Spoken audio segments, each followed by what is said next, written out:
Ever wonder what the Russian Orthodox Church really thinks about things like politics or war or even genetic engineering? Yeah. You've sent us this fascinating but admittedly dense document, The Yeah. Basis of the Social Concept of the Russian Orthodox Church. Mm. So consider this deep dive your crash course on the Church's stance without all the academic jargon. I think what's so intriguing is that we're not just looking at theological theory here. Right.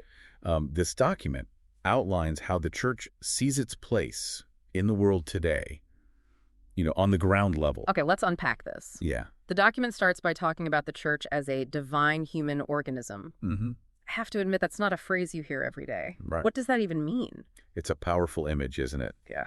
Imagine the church not as a building or an institution, but as a living, breathing entity. Oh, wow. It's divine because it's rooted in God, but it's also human because it's made up of people all striving for unity. So it's this idea of being connected to something larger than ourselves, Yeah. while still being very much a part of this world. Exactly. Yeah. And the document emphasizes that this isn't about withdrawing from society. Right. There's no hiding away in monasteries here. Oh, okay. It's about actively participating in the world Mm. and striving to make it a better place. That's a really interesting point. Yeah. It goes against that stereotype of the church being otherworldly and disconnected from everyday life. Absolutely. And this active participation takes many forms. Okay. There are diverse roles within the church, each contributing to the whole. Right. It's like a body with different parts all working together. Okay, so active participation is a big theme, Mm-hmm. but how does that play out in specific areas? Okay. Let's say, for instance, patriotism. Mm-hmm. How does the church reconcile its global nature with the idea of loving one's homeland?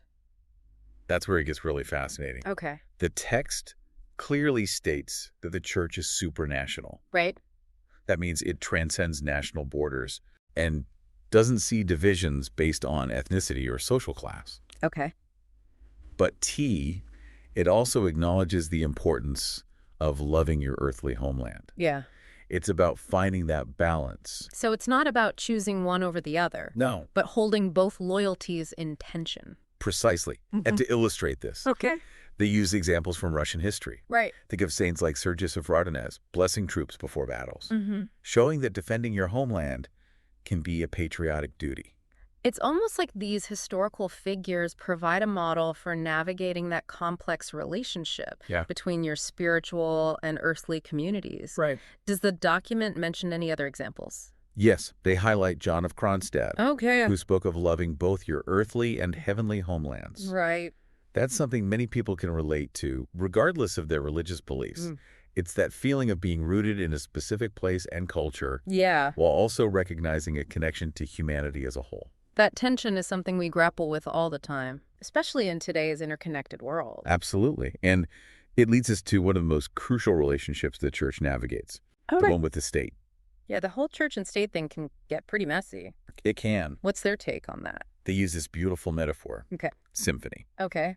Think of an orchestra with different instruments working in harmony to create something beautiful. Oh, I like that. They don't advocate for a theocracy Right. where the church rules the state. Mm-hmm. Instead, it's about cooperation and mutual support, Okay. each respecting the other's sphere of influence. Symphony, not theocracy. Exactly. Got it. But historically speaking, hasn't this relationship been more of a power struggle at times? You're right. And the text acknowledges that the ideal of symphony hasn't always been perfectly realized. Okay. For example, in Byzantium, Right. there were times when emperors tried to exert too much control over church matters. Mm. And in Russia, things got particularly complicated during what's known as the Synodal period, where the church was essentially under state control. Mm-hmm.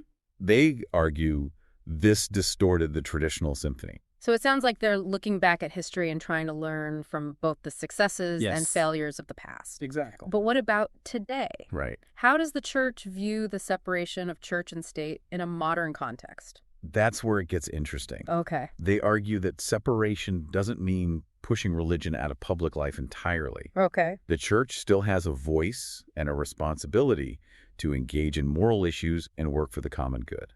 So it's not about staying silent, No. but finding ways to participate constructively in society. Exactly, which brings up an important question. Okay. Where do they draw the line between Christian ethics and secular law? Right. Because let's face it, those two can sometimes be at odds. And they use the term lawlessness in the document, Yeah. which is, it's a pretty bold statement. It seems that they're drawing a clear line in the sand. Could you give us a real-world example of where this conflict between divine and secular law might come into play? They give the example of the commandment to honor thy father and mother Right. from the Ten Commandments. Okay. They argue that any law contradicting this fundamental principle is inherently flawed. That's a powerful example. Yes. It shows how seriously they take the idea of divine law as the ultimate benchmark. But what about politics? Right. Can the church or should the church take sides in political debates? That's a thorny issue, and they address it head on. Okay. They reiterate their call for unity and peace within society. Mm-hmm. But they also acknowledge that the church has historically supported specific political stances, Right. sometimes with mixed results. History is full of examples where the church getting involved in politics led to more division, not less. Right, and it seems like they've learned from those experiences. Yeah.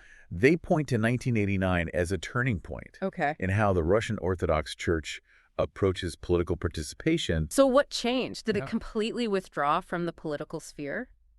Not entirely. They make a distinction between the church hierarchy, Okay. which remains officially neutral, Right.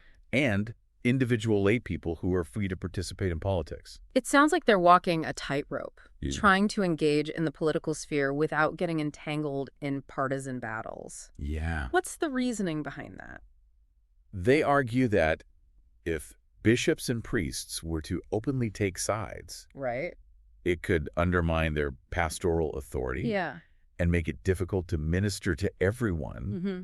regardless of their political views. That makes sense. Yeah. It's about preserving their role as spiritual guides for the entire community, Right. not just those who align with a specific party or ideology. Exactly.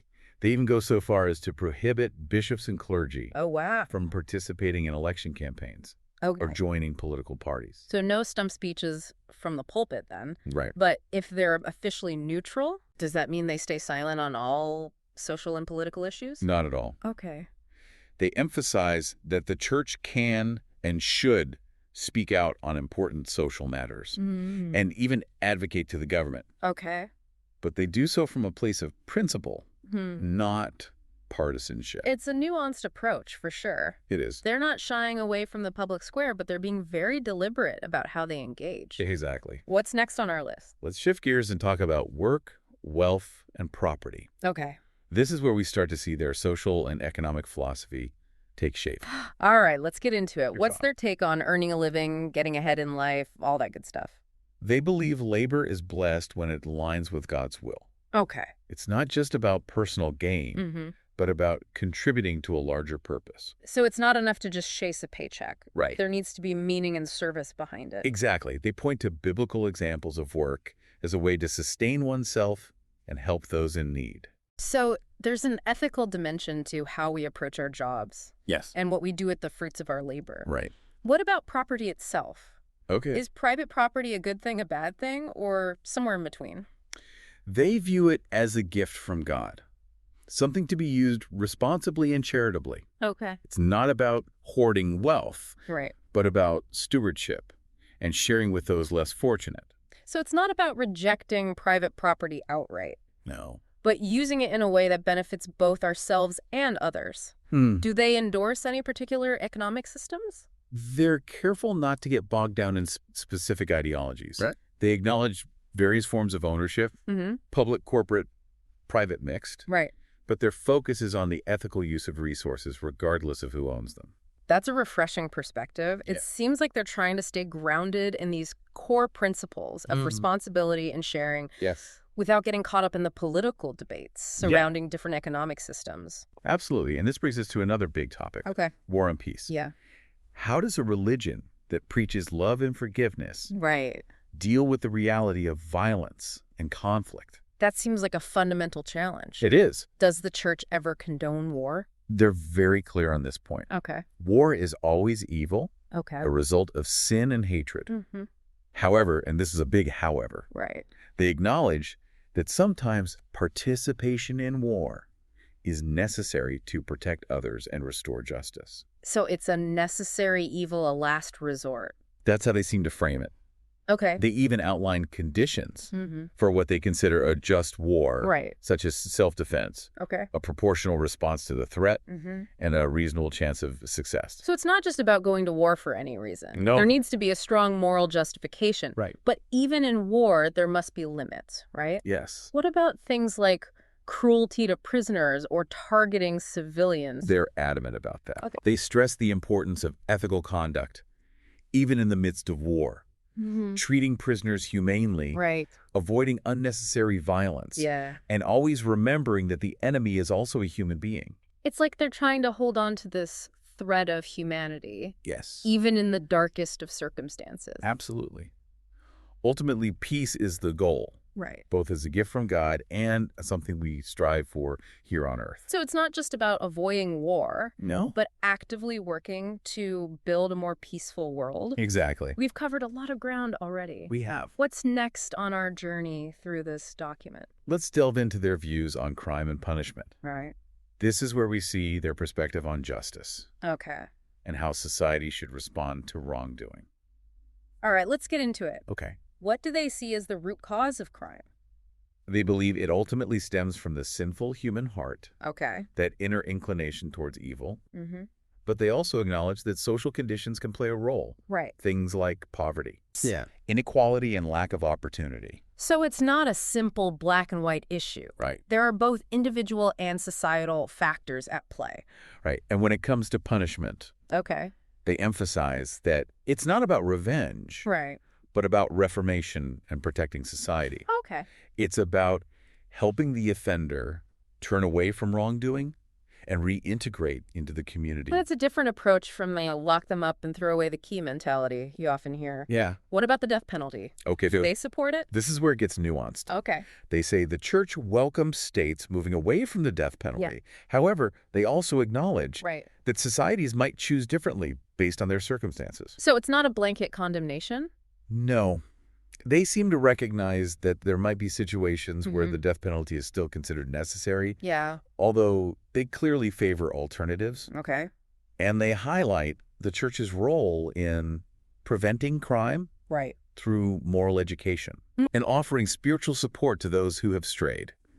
So it's a multifaceted approach, It is. addressing the root causes of crime, offering a path to redemption for offenders, Yes. and supporting those who enforce the law. Right. Okay, we're getting deep into how the church views the world. Yeah. What's next? Let's explore their stance on some of the most sensitive issues in society: Okay. family, gender, and sexuality. Let's dive into this. No way. What's their starting point for understanding these complex topics? Well, the document starts by emphasizing the sacredness of marriage. Okay. They see it as a holy mystery, Mm-hmm. reflecting Christ's love for the church. Oh, wow. That's It's a powerful image. a powerful analogy. Yeah. So how do they apply this idea of marriage as a holy mystery to the real world? It translates into a strong emphasis on commitment, Okay. fidelity, and raising children within a loving and faithful home. So it's not just about the couple themselves. Um. It's about creating a foundation for a strong family. Exactly. They believe that healthy families are the building blocks of a healthy society. And this leads to some very specific views on gender roles Yes. and sexuality, right? Right. The church upholds traditional gender roles Mm-hmm. with the husband is the head of the household Okay. and the wife as his helper and companion. They make it very clear that this doesn't imply any kind of inferiority for women, Right. but rather a recognition of their unique and essential role. Exactly. And when it comes to sexuality, Right. they advocate for chastity outside of marriage and fidelity within it. Okay. They strongly condemn any form of sexual immorality, Mm-hmm. including premarital sex, Okay. adultery, and homosexuality. So it's a pretty strict moral code. It is, and it's rooted in their understanding of God's design for human sexuality, Right. which they believe is oriented toward procreation within the context of marriage. That leads to some pretty controversial stances on things like contraception and abortion. It does. They're firmly opposed to abortion, Right. except in very rare cases where the mother's life is in danger. They see it as a violation of the sanctity of human life Yes. from the moment of conception. Exactly. And while they don't completely prohibit contraception, Okay. they strongly encourage couples to be open to having children. They view children as a blessing, Right. not a burden. Mm-hmm. And they worry about the societal consequences of couples choosing to have fewer or no children. Yes, like a decline in population and an aging workforce. These are issues that many countries are facing, Right. not just those with a strong religious influence. Exactly. So Yeah. we're seeing how these deeply held religious beliefs Yeah. intersect with very real social and demographic trends. It's fascinating to see how they connect these dots. Yeah. Now, I know this document also delves into... Okay, when it comes to genetic engineering, Yeah. they draw a distinction between using it for therapeutic purposes, Okay. like treating diseases, Mm-hmm. and using it for enhancement, or to create so-called designer babies. So they're okay with using gene editing to cure diseases, Yes. but not to enhance human capabilities or select for certain traits. Exactly. They see that as crossing a dangerous line, Okay. tampering with God's creation. Right. Playing God, in a sense. Right. And cloning is a complete no-go for them. Okay. They view it as a violation of human dignity, Right. leading to the commodification of life Mm-hmm. and undermining the family structure. It sounds like they're concerned about the potential for these technologies to dehumanize us Yes. and erode those essential social bonds that hold society together. Exactly. And euthanasia is also firmly rejected. Okay. They believe that only God has authority over life and death. So even in cases of terminal illness Right. or unbearable suffering, They would argue that we don't have the right to end our own lives or the lives of others. it's a very traditional stance grounded in the belief in the sanctity of human life, Right. no matter the circumstances. Right. So we're seeing a consistent theme here. Yeah. A deep respect for human life Mm.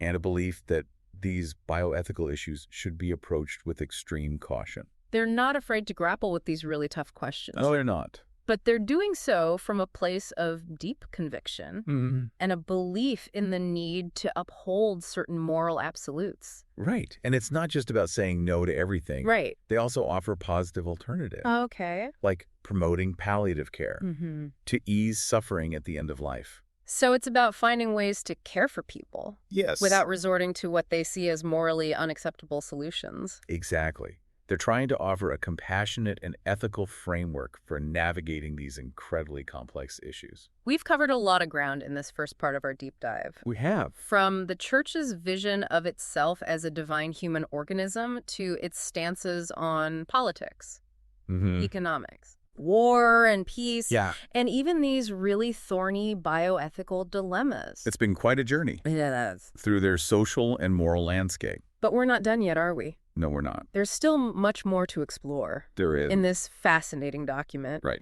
So stay tuned for part 2 of our deep dive into the basis of the social concept of the Russian Orthodox Church. I'll be here ready to dive back in. All right, we'll see you then. Okay.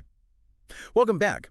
Now that we've outlined the core principles from the basis of the social concept, let's examine how those ideas translate into action. Right. It's one thing to have these grand pronouncements, but how do they actually play out on the ground? What are some real-world examples? One area where we see this clearly is their approach to social outreach and charity. Okay. Remember that they emphasize that the church isn't meant to withdraw from the world, but to actively work for the betterment of society. So it's not just about saving souls, but about serving those in need in a tangible way. Exactly. They view social action as a fundamental part of their mission. Okay.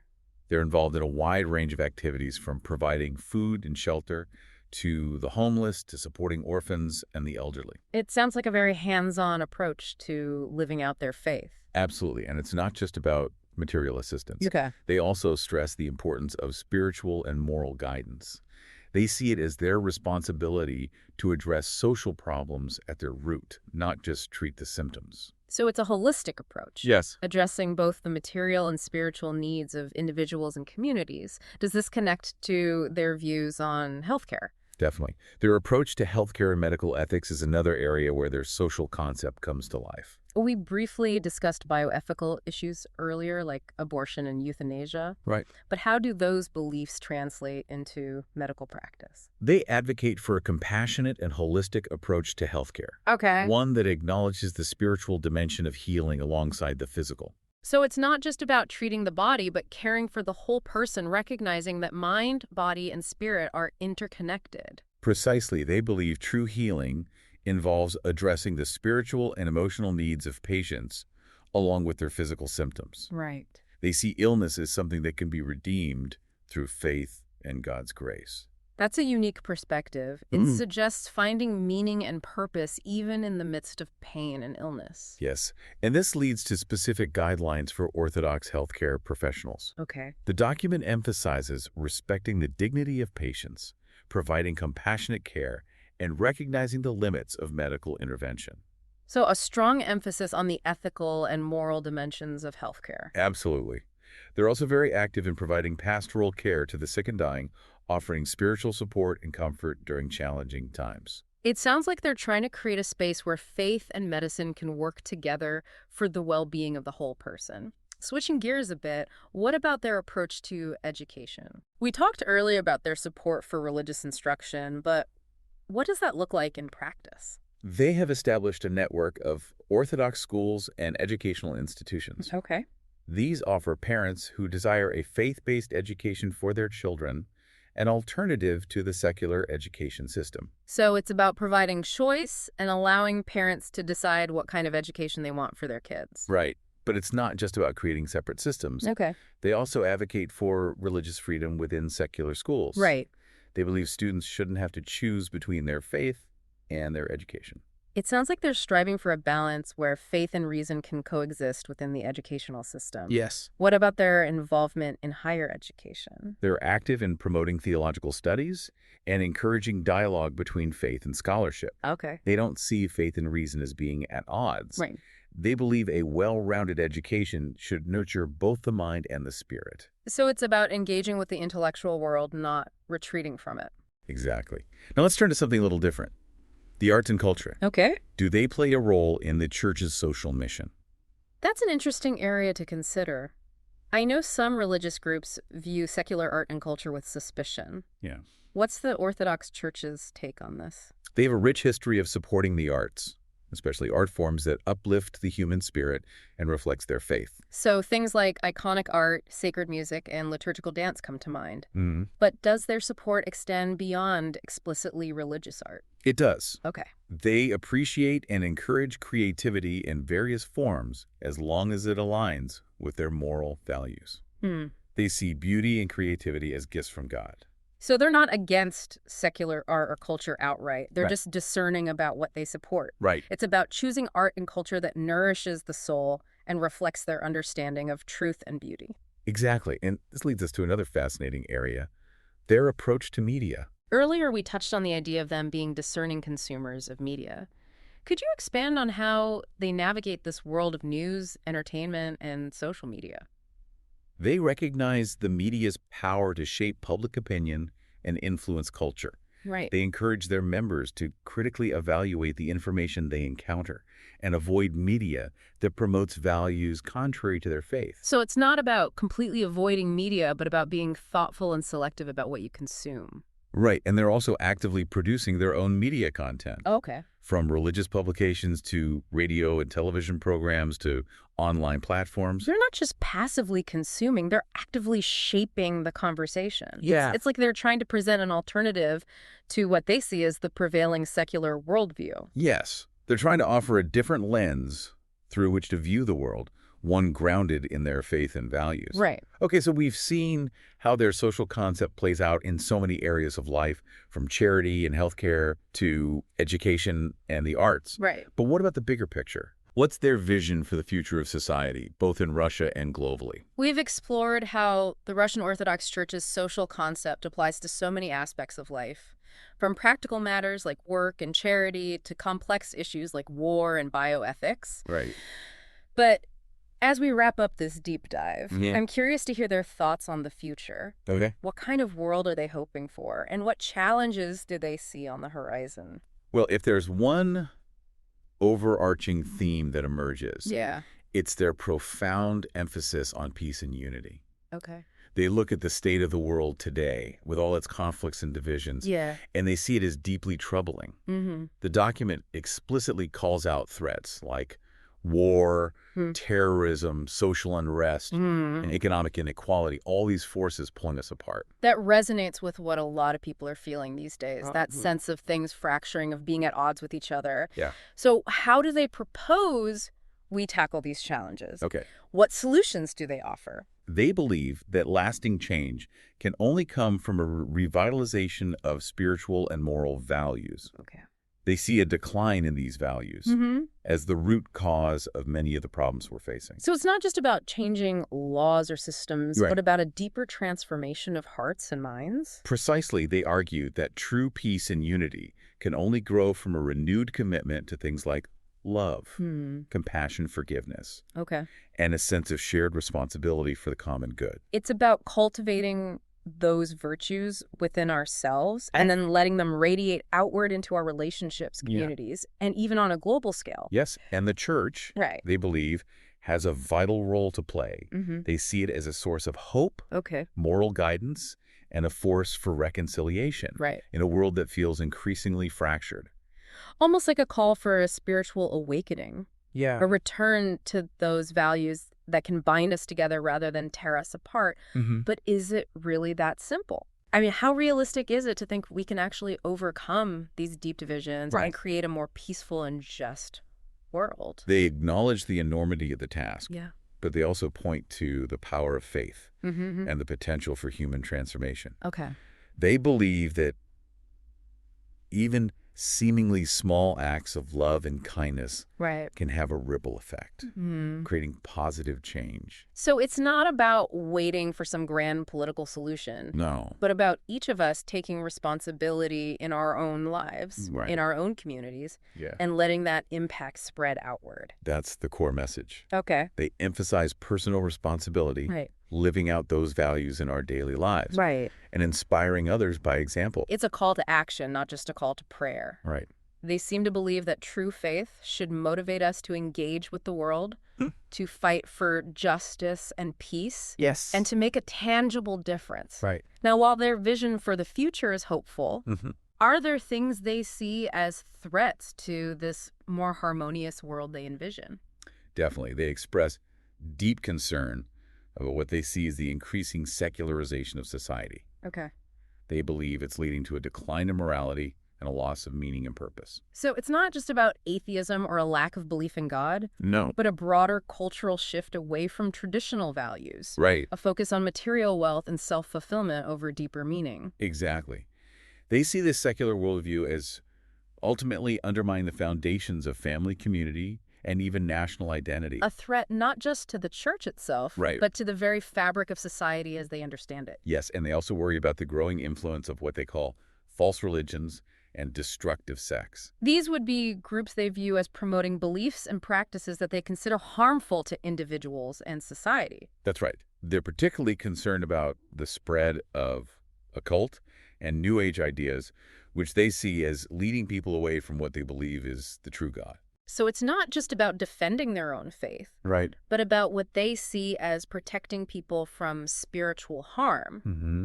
They believe true freedom comes from aligning yourself with truth, not being led astray by false promises. Exactly. Okay, we've covered their vision for the future, their concerns, and their call to action. Yeah. But how does this resonate with someone who isn't Russian Orthodox? Mm-hmm. Why should we care about what this particular church has to say? That's a great question, and I think there are a couple of key takeaways here. Okay. Regardless of whether you share their faith or agree with all their viewpoints. Give us the big picture. What's the broader relevance of this document? First, it gives us a glimpse into the worldview of a major religious tradition, Okay. one that has profoundly shaped Russian history and culture, whether we agree with them or not. Right. Understanding their perspective is crucial in our interconnected world. It's a reminder that there are many ways of seeing the world, Yes. and that listening to different perspectives, Right. even those we might not agree with, can broaden our own understanding. Absolutely. What's the other key takeaway? The document grapples with timeless questions we all face, Okay. regardless of our beliefs. Right. The relationship between faith and reason, Yeah. the role of religion in public life, the meaning of human dignity, Right. the pursuit of peace and justice. These are universal concerns. But it sparks a bigger conversation about the values that shape our lives and our societies. Exactly. Yeah. This document, even with its complexities and challenges, Yeah. can be a valuable part of that dialogue. It's certainly given us a lot to think about. Mm-hmm. So as we wrap up this deep dive into the basis of the social concept of the Russian Orthodox Church, Okay. what's the one thing you hope listeners will take away from exploring these ideas? I hope they'll gain a deeper appreciation for how faith, in all its complexity, can influence the world around us. It's not always a simple or straightforward relationship. Right. But faith has the power to shape individuals, communities, and even the course of history. Well said. And perhaps this deep dive has sparked some new questions for you, Yeah. or new insights, or even the desire to keep exploring these ideas on your own. That would be great. Because ultimately, this is just the start of the conversation. Right. It's up to each of us to keep learning, questioning, and engaging with these ideas Yes. as we work towards a better world. Absolutely. We've reached the end of our deep dive. Okay. But before we go, I want to leave you with one final thought to ponder. If the Russian Orthodox Church sees the path to a better future rooted in spiritual and moral values, what values do you believe are essential for building a more just, compassionate, and peaceful world? Yeah. That's something worth reflecting on. Absolutely. Thanks for joining us on the deep dive. It's been a pleasure. We'll see you next time for another fascinating exploration of ideas that matter. See you then.